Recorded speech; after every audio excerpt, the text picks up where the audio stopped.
धन्यवाद अनंत। और अगर महाराष्ट्र की बात करें तो महाराष्ट्र की सियासत में फिर एक बार सस्पेंस बन गया है। सस्पेंस इस बात को लेकर कि क्या राज ठाकरे और उद्धव ठाकरे वाकई में एक साथ आएंगे, क्या दोनों के बीच किसी प्रकार का राजनीतिक गठबंधन होगा और क्या जल्द होने जा रहे बीएमसी चुनाव दोनों साथ मिलकर लड़ेंगे।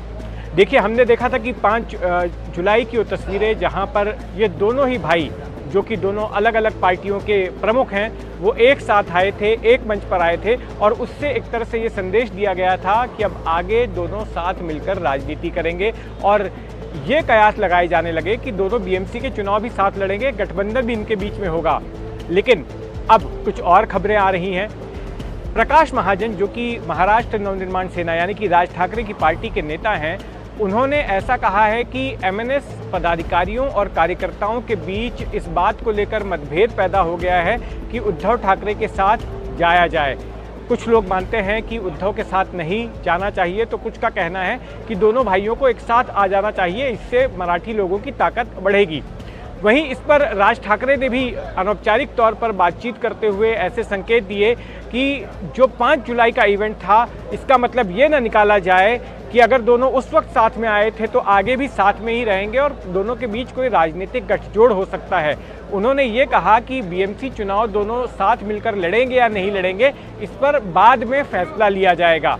तो इससे कुल मिलाकर फिर से ये सवाल खड़ा हो गया है कि क्या वाकई में राज ठाकरे और उद्धव ठाकरे एक साथ आने वाले हैं, क्योंकि माना ये जा रहा था कि दोनों ही पार्टियों की हालत खस्ता है, दोनों ही अपने अस्तित्व की लड़ाई लड़ रहे हैं और ऐसी स्थिति में इनको साथ आना ही मुनासिब लग रहा था। और इसकी वजह से एक शुरुआत हुई थी 5 जुलाई को, जब मराठी के मुद्दे को लेकर दोनों साथ में आए थे। दरअसल महाराष्ट्र सरकार ने एक आदेश जारी किया था जिसके मुताबिक पहले से 5वीं कक्षा तक तीसरी भाषा के तौर पर हिंदी को पढ़ाया जाना था, अगर दूसरी भाषाओं के लिए पर्याप्त संख्या में विद्यार्थी नहीं मिलते हैं तो।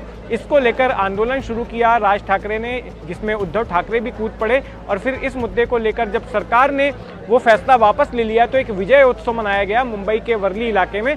उस मौके पर ये दोनों साथ में आए थे और उसको राजनीतिक परिदृश्य में इस तरह से देखा गया कि जो 20 साल पुरानी अदावत दोनों भाइयों के बीच चल रही थी वो अब खत्म हो गई है, दोनों भाई साथ में आ गए हैं। लेकिन ऐसा होता नहीं दिख रहा। मेरे साथ इस विषय पर बात करने के लिए वरिष्ठ पत्रकार मयूर परीख मौजूद हैं। मयूर, आप क्या देखते हैं, राज ठाकरे के तरफ से उस तरह का उत्साह नहीं दिखाया जा रहा है जैसा कि उद्धव ठाकरे से नजर आ रहा है। उद्धव ठाकरे बेहद उत्साहित लग रहे हैं, लेकिन राज ठाकरे से ऐसे संकेत मिलते नहीं नजर आ रहे कि वे उत्साहित हैं उद्धव के साथ राजनीतिक तौर पर आने के लिए। आपका क्या आकलन है? देखिए, राजनीति में जो सबसे आखिरी पत्ता खेलता है उसे हमेशा कटिंग एज एडवांटेज मिलता है और राज ठाकरे जो हैं वो आखिरी दिन तक पत्ते जो हैं वो अपने सीने से लगाए हुए रखना चाहते हैं। इसके उनको कई सारे फायदे मिलने वाले हैं।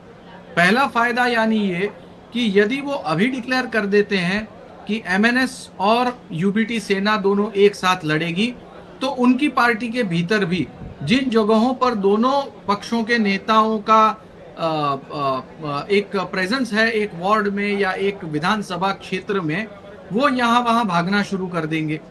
दूसरी तरफ उनकी जो नेगोशिएशन की पावर है वो कहीं ना कहीं खत्म हो जाती है। और सबसे बड़ी बात यह है कि पालिका चुनाव तो अब तक डिक्लेयर ही नहीं हुआ है, तो जब तक सामने आपके शिकार नहीं आया है तब तक गोली चलाने की आखिर जरूरत ही क्यों है। और ऐसे में वो गठबंधन डिक्लेयर न करते हुए एक बात बहुत क्लियरली डिक्लेयर कर चुके हैं कि वो अपने पत्ते आखिरी दिन तक अपने सीने से लगाए रखना चाहते हैं ताकि वो सही समय पर एक मास्टर स्ट्रोक खेल सके, जिसके लिए राज ठाकरे जो हैं वो बहुत ही बेहतरीन ढंग से जाने जाते हैं। जी बिल्कुल मयूर, धन्यवाद इस टिप्पणी के लिए। देखिए, अभी इसमें आगे ये होने वाला है कि 18 और 19 तारीख को उद्धव ठाकरे अपने अखबार सामना में अपना ही इंटरव्यू प्रकाशित करवाने वाले हैं 2 सीरीज़ में, और उसमें इस विषय पर वो अपनी बात रखेंगे। हो सकता है कि कोई बड़ा ऐलान जो है इस सिलसिले में किया जाए, जिससे कि महाराष्ट्र की राजनीति में फिर से एक बार चर्चा गर्म हो सकती है। हमारी नज़र बनी रहेगी। धन्यवाद मयूर, हमसे जुड़ने के लिए।